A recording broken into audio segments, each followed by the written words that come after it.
தமிழ் வாழ்க, தமிழர்கள் வாழ்க வளமுடன். இந்த கோடையில் ரியாத்தில் மெட்ரோ ரயில் ஒரு அருமையான பயண அனுபவமாக திகழ்கிறது. கோடை வெப்பத்தால் பாதிக்கப்படும் ரியாத்தில் மக்கள் குளிர்சாதன வசதி கொண்ட மெட்ரோ ரயிலில் பயணிக்க விரும்புகின்றனர். மெட்ரோ நிலையங்கள் ஏசி வசதியுடன் இருந்தாலும் பார்க்கிங் வசதி மற்றும் நடந்து செல்லும் தூரம் வெப்பத்தில் சவாலாக இருக்கிறது.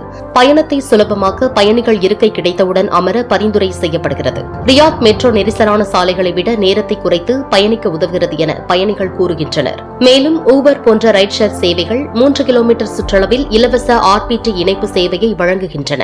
தினசரி 1.2 மில்லியன் பயணிகள் பயன்பாட்டுக்கு ஏற்ப வடிவமைக்கப்பட்ட மெட்ரோ ஓட்டுநர் இல்லாத ரயில்கள் ஆற்றல் திறன் வாய்ந்த தொழில்நுட்ப வசதிகளை கொண்டுள்ளது. பயணத்துக்கான கட்டணத்தை அட்டைகள், கியோஸ்குகள் அல்லது டாப் செயலியில் செலுத்தலாம்.